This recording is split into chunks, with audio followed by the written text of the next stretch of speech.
Graça e paz a todos. Estamos agora começando o módulo sobre Cristologia no nosso curso de Teologia Moderna Avançada, tá bom? Então hoje nós vamos falar sobre Cristologia, que é justamente a doutrina que fala sobre Cristo. Então vamos estudar tudo sobre Jesus Cristo, quem foi ele, qual o nome dele e todas as divergências que houveram e que existem hoje a respeito deste homem tão proclamado na história como fantástico, como enigmático e como salvador de muitas nações, ok?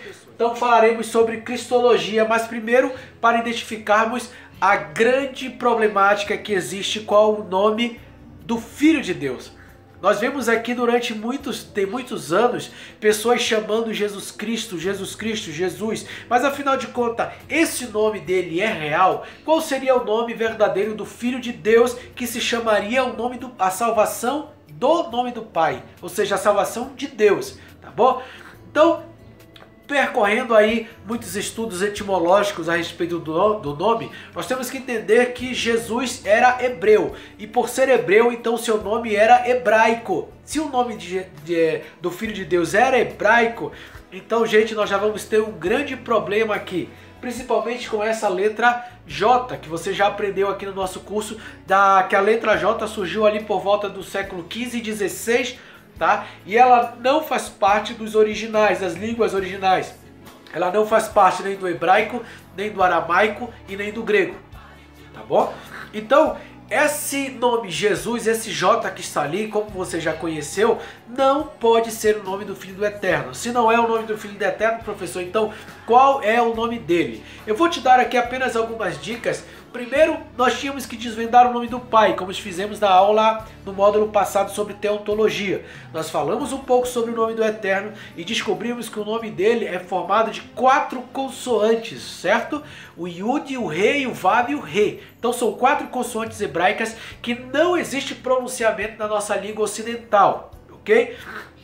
Mas os maçoretas deixaram pouco pronunciável este nome, que nós vimos aqui que o provável nome poderia ser Iavé. Então, o nome de Jesus deveria ser a salvação de Iavé, ok? Então eu vou te dar aqui 2 alternativas do qual pode ser o nome de Jesus. Uma é a verdadeira, a outra é a hipótese.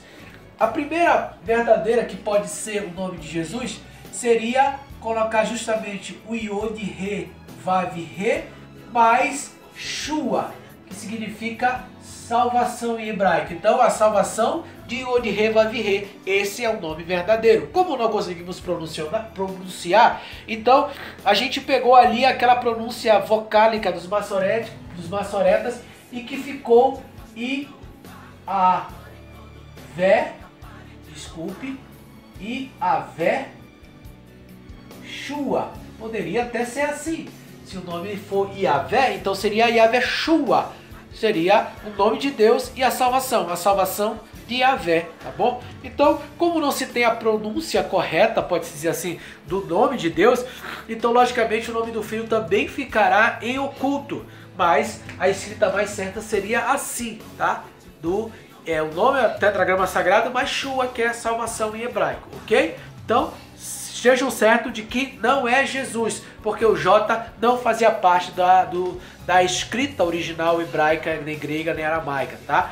E você pesquisar aí um pouquinho aí no Google sobre a origem da letra J, você vai entender mais ou menos o que eu estou falando, tá bom? Como nós estamos numa aula muito intensiva, a gente não pode estar... Isso vai ser uma continuação do estudo na sua casa, tá bom?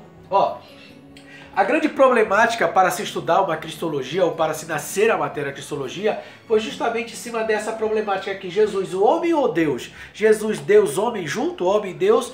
Quem é Jesus? Essa foi uma das grandes problemáticas. E na história foram surgindo muitos grupos de pessoas que defendiam e outras que criticavam.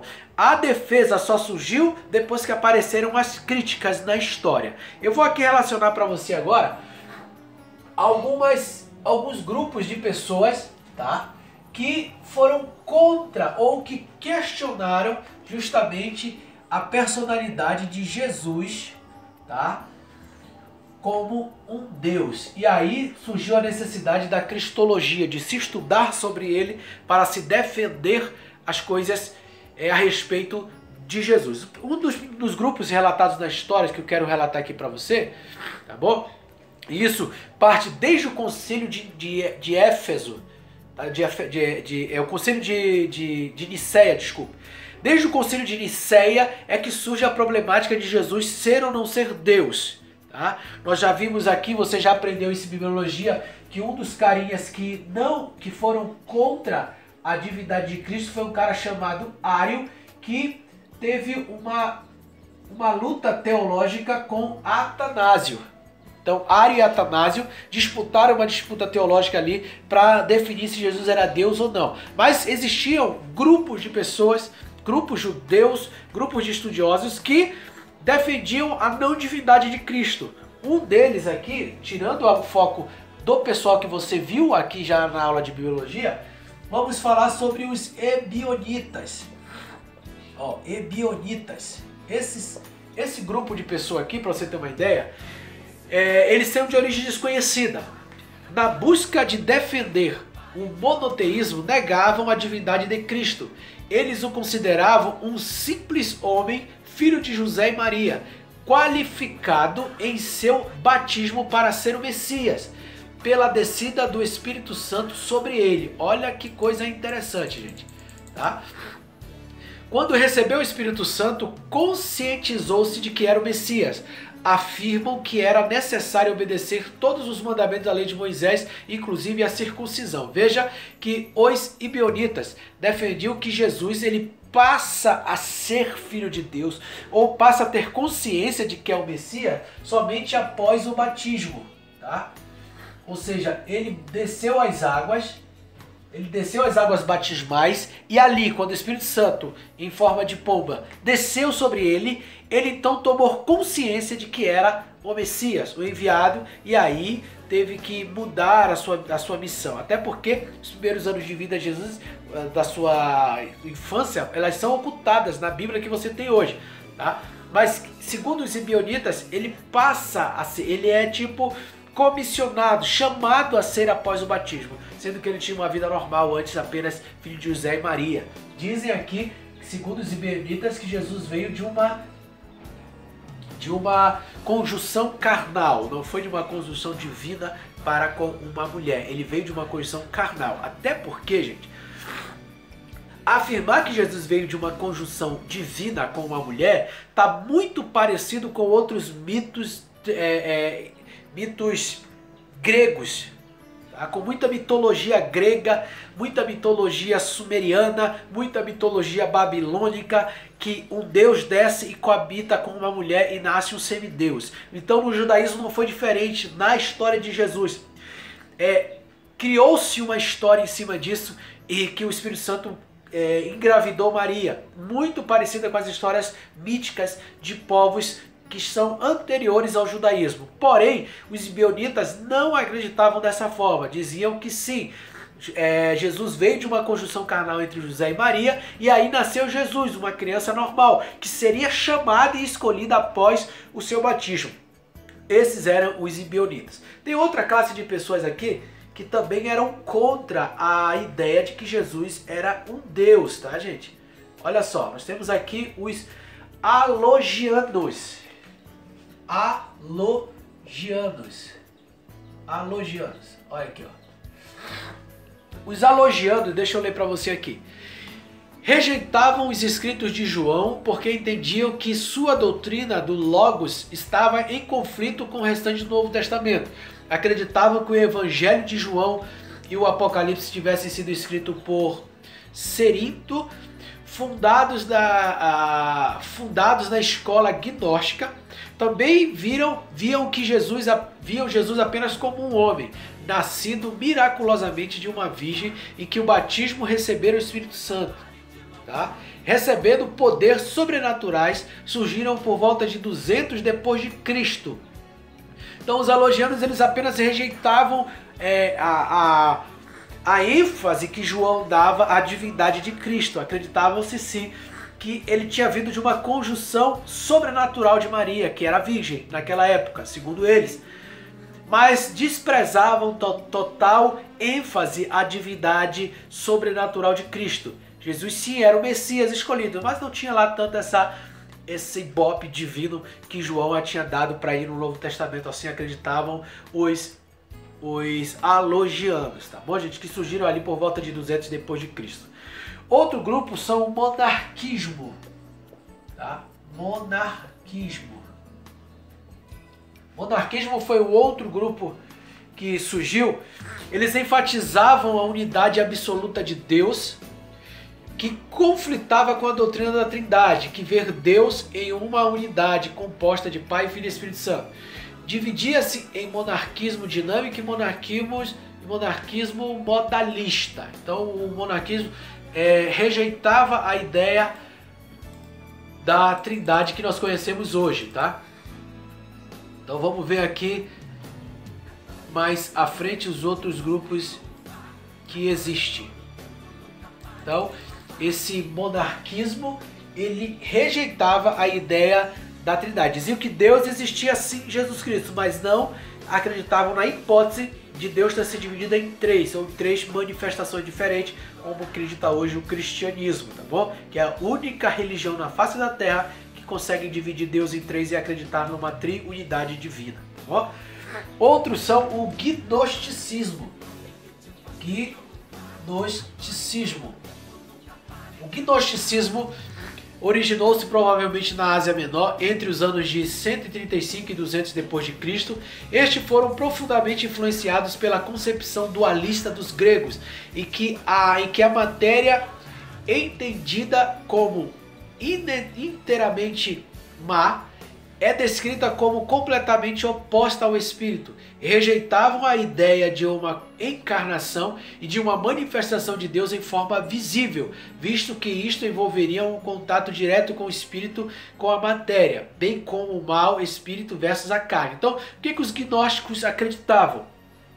Os gnósticos acreditavam que não poderia haver essa comunicação de um ser divino puro com uma concepção carnal impura, porque o homem, na sua natureza, segundo eles, é má. Então não poderia ter essa junção do mal com o bem dentro de uma pessoa. Para eles, isso era impossível acontecer. Assim pensavam os gnósticos, tá bom, gente? Que usavam muito do conhecimento para chegar até Deus, através desse conhecimento sobrenatural, para entender Deus, mas nunca admitir jamais de que uma natureza santa de Deus poderia coabitar com uma natureza pecaminosa, que é a de Maria, ok? Vamos lá para o próximo, que é o docetismo. Veja quantos grupos docetismo existiam que iam contra a ideia cristã da divindade de Cristo. O docetismo antecedeu o gnosticismo. Eram apenas correntes de pensamentos e não uma seita organizada. A palavra doceta vem de docetes, dokei, que significa parecer. Para os docetas, Jesus era só divino e o seu corpo era apenas uma ilusão. Olha que viagem, gente. Os docetas acreditavam que Jesus era como se fosse um holograma. Ele era divino, mas que como forma holograma, ilusória, ele aparecia aqui na Terra para as pessoas e se comunicava com ela. Aí é demais. Mas era uma corrente filosófica que existia na época e deve sim ser atentada por nós que estamos estudando cristologia. Então o docetismo acreditava nisso que nós estamos falando. Pode parecer até loucura, né? A priori tentar entender o que esses grupos faziam ou o que esses grupos falavam. Mas existia e assim estava naquela época também, tá? Ó, existiu também a escola dos alexandrinos, tá? Escola dos alexandrinos. Aí você já vai ver a escola dos alexandrinos, uma coisa bem grega. Então a escola dos alexandrinos defendiam a divindade de Cristo e na busca de se colocarem em oposição aos gnósticos. Criaram a concepção de Cristo como subordinado ao Pai. Interpretaram a Bíblia através do método alegórico. Seus principais representantes foram Clemente e seus discípulos Orígenes. Então, a escola de Alexandrino já acreditava na divindade de Cristo, porque era comum a eles, gregos, admiradores da fé grega, da mitologia grega, acreditar que Jesus seria assim um semideus na Terra. Para eles não tinha problema nenhum crer nisso. Outro que nós vamos ver agora aqui, algumas pessoas, algumas personalidades que acreditavam-se na divindade de Cristo. Deixa eu mostrar aqui para você algumas das personalidades que surgiram na história que acreditavam que Jesus era assim um Deus. Olha só, um deles foi Orígenes. Orígenes, eu vou falar aqui, você vai acompanhando na apostila aqui. Orígenes foi um dos caras que surgiu, que acreditou que Jesus era Deus. Orígenes foi ele que criou a ideia da subordinação quanto à essência. Jesus era sim Deus, mas era subordinado em essência ao Pai. Isso aí, quem criou foi Orígenes, um dos pais da igreja, só que um pai grego da igreja que ajudou ali a fomentar a ideia divina de Cristo na Bíblia que nós temos hoje. Outro foi Tertuliano, preste muita atenção nesse cara. Tertuliano foi também o cara que defendeu a ideia de Cristo estar subordinado ao Pai. Neste sentido, ser um pouco menor do que Deus. Jesus era sim um Deus, mas porém não era um Deus na qualidade de um Pai, mas um Deus abaixo de Deus. Um Deus que não tinha todas as qualidades e prioridades de um Deus poderoso. Aí você pode ver que o Tertuliano, quando defende uma coisa dessa, o Tertuliano é o pai da doutrina da Trindade, da criação, da inserção da doutrina da Trindade na Bíblia atual que nós temos. Então Tertuliano ele vai ter essa capacidade de ter essa interpretação. Sim, Jesus é Deus, mas para não ter tanta briga, ele é um Deus um pouco abaixo do Pai, mas continua sendo Deus para Tertuliano. E esses caras estavam debatendo isso antes da Bíblia que você tem na sua mão ser formada, ser juntada em livros. Eles precisavam fundamentar uma doutrina única para então poder formar um livro único dos cristãos. Então por isso que eles estão... Tertuliano foi um dos caras que ajudou a colocar a ideia, a ideologia na Bíblia, a ideia dentro dos cristãos que Jesus era um semideus na Terra, tá? Então olha só, outro foi o arianismo. Já o arianismo, que vem de Ário, já foi um pouco mais diferente, porque o Ário e o arianismo diziam que Jesus não era Deus, partindo do princípio de origem, fez distinção entre Cristo e o Logos. Olha só, como a razão divina. Cristo é apresentado como uma criatura pré-temporal, ser humana, a primeira das criaturas, não é Deus e todavia mais que um homem. Ou seja, Jesus não era Deus. Ário estava dizendo que Jesus havia sido criado. Ele não pré-existia, ele passou a existir. Ele era primogênito, ou seja, primeiro a ser gerado. Quem é gerado não existe eternamente. Quem é gerado passa a existir depois da sua geração. Era isso que Ário e o arianismo defendia. E é o que particularmente tem mais sentido dentro do que você lê dentro da Bíblia. Então, se ele é primogênito e ele foi chamado assim também, então primogênito, primeiro a ser gerado, não poderia existir eternamente. Então, sendo isso, ele não poderia ter sido Deus, gente. Se ele não poderia ter sido Deus, então ele era apenas um homem, tá bom? Segundo afirmava aqui o arianismo, ele era apenas um homem. Tá, vamos ver aqui mais uma, deixa eu ver.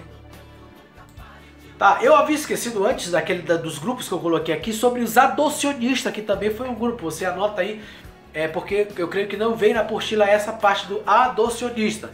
Os adocionistas eram um grupo de pessoas que acreditavam que Jesus foi adotado, filho adotivo do Pai no batismo, quase semelhante àqueles que nós vimos lá anteriormente. Então ele foi adotado, tá bom? Os adocionistas acreditavam nisso. Quase parecido com os ebionitas, tá? Ele foi adotado como filho, ele não era filho, mas Deus o adotou um filho terreno para ser filho e ser o Messias através do batismo, tá? Outros caras que nós vamos relatar aqui, Teodoro de Mopsentia, é um nome complicado, que foi conhecido como nestorianismo. O seu pensamento, a sua doutrina nestorianismo. Acentuava a completa humanidade de Cristo e entendiam que a habitação do Logos dele era apenas uma habitação moral. Ó, Jesus era homem, mas a parte divina que ele tinha, que as pessoas diziam ser divina, segundo Nestor, era apenas a parte moral acentuada que Deus tinha colocado nele, que o deixava parecer divino. Mas ele era homem, apenas na sua moral ele era divino. Então já pensou assim um nestorianismo, tá bom? Ó, Eutico, que fundamentou aí a ideologia do eutiquianismo, foi esse cara aí que acreditava que a natureza humana de Cristo foi absorvida pela divina.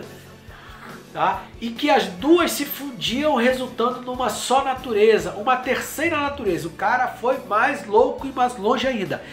Ele dizia que Jesus era sim um homem, mas que a natureza divina absorveu essa natureza humana dele e aí formou uma terceira unidade.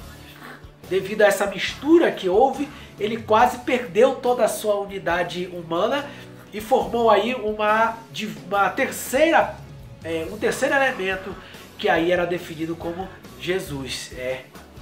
Surgiu isso realmente. Vamos lá. Vamos lá dar prosseguimento aqui na nossa apostila. Tá.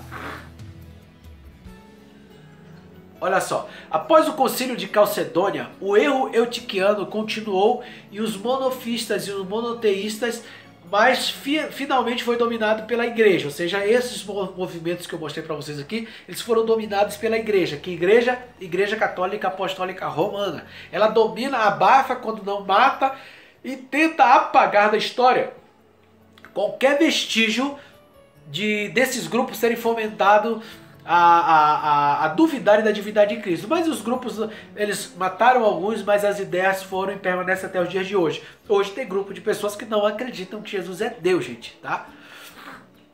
A conclusão do concílio de Calcedônia foi de que Jesus teve uma natureza humana completa e uma natureza humana divina. Como você aprendeu na aula sobre bibliologia, da história da Bíblia, a ideologia de que Jesus é 100% Deus e 100% homem, tá? Essa ideologia, senhores e senhoras, veio do concílio de Calcedônia. Calcedônia, deixa eu confirmar aqui. Deixa eu ver aqui as duas naturezas, o concílio de Calcedônia. Tá? O concílio de Calcedônia veio da ideologia do concílio de Calcedônia. Jesus era 100% homem e 100% Deus. Lá nesse concílio, eles decidiram isso. Vamos pôr um fim nessa história. Jesus agora é os dois. Pronto, acabou. Ele é 100% Deus e 100% homem. Nem a matemática conseguiu fazer o que esses caras fizeram no concílio de Calcedônia. Colocar 100% num ser, um ser 100% as duas coisas. Só na cabeça desses caras daquela época para fazer uma coisa dessa. E assim ficou e assim foi conhecido a história da divindade de Cristo, que permanece até o dia de hoje. Os protestantes chegaram, mas não mudaram nada, permaneceram com a mesma ideologia católica, até porque Martim Lutero veio da onde? Quem era Martim Lutero? Então era natural que ele trouxesse alguma das ideologias da sua igreja mãe, tá? Então vamos lá. A Idade Média acrescentou muito pouca coisa à doutrina da pessoa de Cristo, tá? Mas até na Idade Média muitas dessas histórias elas já estavam aí quase que fechadas, tá bom? Alguns dos escolásticos expuseram a sua cristologia, um conceito docético de Cristo. Para Tomás de Aquino, a pessoa do Logos tornou-se composta na encarnação e sua união com a natureza humana impediu esta última de chegar à personalidade independente. Até o século XIX não houve grandes mudanças na doutrina da pessoa de Cristo. A reforma não contribuiu muito com relação a essa doutrina. A confissão helvética retrata o pensamento do século XVI, em meados do século XVIII. Sobre este assunto, a confissão helvética, veja bem, a confissão helvética, tá? Diz assim, ó: reconhecemos, pois, que há no único e mesmo Jesus, nosso Senhor, duas naturezas. Então, vejam que com a reforma não houve muita mudança nisso aí. Eles continuaram acreditando nas duas naturezas que existem em Jesus Cristo. Então, não o que se esperava, na verdade, gente, quando muitos criticam aí que se esperava-se mais do protestantismo em romper com essa ideologia católica, não aconteceu. Eles reafirmaram coisas que para eles era comum, porque não acreditar no Jesus divino seria um problema para o cristianismo. Tá certo? Jesus não é Deus, morreu o cristianismo. Não morreu o cristianismo porque o judaísmo existe até hoje, crendo num só Deus, né, e no Messias. Mas não mudou muita coisa para o protestantismo por aquilo que eu já expliquei da origem de Martinho Lutero, da sua igreja mãe, que sempre foi a igreja católica. No século XIX, olha só, deu-se grande mudança no estudo da pessoa de Cristo. Até aquele tempo, o ponto de partida fora predominantemente teológico e a cristologia resultante de uma era teocêntrica. Então, começou-se a abrir algumas portas a respeito desse estudo já no século XIX. Mas durante a última parte do século XVIII, houve crescente convicção de que se alcançaria melhores resultados partindo de algo mais próximo, a saber, o estudo de Jesus histórico. Assim, foi introduzido o segundo período cristológico, assim chamado o novo ponto de vista antropológico. E o resultado foi antropocêntrico. Isto evidenciou-se destrutivo para a fé cristã. O Cristo sobrenatural deu lugar a Jesus humano e a doutrina das suas naturezas deu lugar a uma doutrina do homem. Veja bem, o que quer dizer aqui na apostila de vocês? Simples. Que a partir de meados do século XVIII e início do século XIX, começou-se a estudar de novo a cristologia, mas numa visão antropocêntrica. É o que eles querem dizer na apostila. Mas eu vou já explicar para você não se assustar. Ora, o estudo a partir dos meados do século XVIII para o início do século XIX, ela começou a ser mais profunda devido aos achados arqueológicos e à busca pelo Jesus histórico. Então chegou-se à conclusão mais profunda nos dias de hoje, do século XIX para cá, de que Jesus sim era um ser humano, era uma pessoa humana composta de algumas características sobrenaturais da sua moral que o identificavam como divino. Tá? Como o iluminismo começou a trazer razão para dentro da igreja e atacar a igreja através da razão, isso era um problema para a igreja católica naquela época, que a razão entrasse no meio da religião, que destruísse com os dogmas e os mitos que eles tinham, e isso aconteceu e a razão entrou e deixou o povo mais pensante. Aquele povo ignorante passou a ser um povo pensante, e aí foi um problema para a igreja, como é um problema para toda a religião que existe no mundo. Todo o segmento religioso que existe no mundo não deseja que seus membros sejam pensantes, porque quando você passa a raciocinar, a pensar, você passa a questionar as coisas, não como heresia ou não como rebeldia, mas por querer saber detalhes de coisas mais profundas e sair um pouco da ilusão. Esse foi o medo da igreja católica, como é o medo de qualquer outra igreja que existe hoje religiosa, tá bom? Então, quando surge isso aí, eles tentam abafaram, mas hoje está corrente aí no mundo inteiro, e com a chegada da internet isso pegou uma força tremenda para que hoje houvesse questionamentos. Professores não são mais inquestionáveis hoje, eles são questionáveis, e como professores devem aprender sim também com seus alunos e ensinar dentro de uma forma com bases mais sólidas e uma forma mais clara possível, para que seus alunos possam ter ideia e defender algo realmente que é concreto, ok, gente? Então, essa aí foi a primeira parte da nossa cristologia que eu estou passando para vocês aqui, para que a gente possa entender um pouco dessa doutrina de Cristo, a doutrina que vai aí impactar de maneira tremenda essa teologia tanto católica como protestante, tá bom? E essa chegada do iluminismo, essa chegada no século XIX, que vai confrontar essas duas correntes teológicas aí, protestantes e católicas, a respeito da divindade de Cristo, tá bom? Então, estude, acompanhe, pesquise na sua casa muito mais, que na próxima aula a gente volta falando mais um pouco sobre alguns dos atributos de Cristo, conhecer mais sobre a pessoa do Messias, tá bom, gente? Forte abraço para todos vocês, fiquem na graça e na paz, até a próxima, tchau! Pra mim, responde pra mim, você acha que é de mim ser assim? Claro que não. Todos os dias eu durmo dizendo amanhã será diferente, mas o bagulho é mais forte que eu, toma meu corpo e minha mente, se eu pudesse...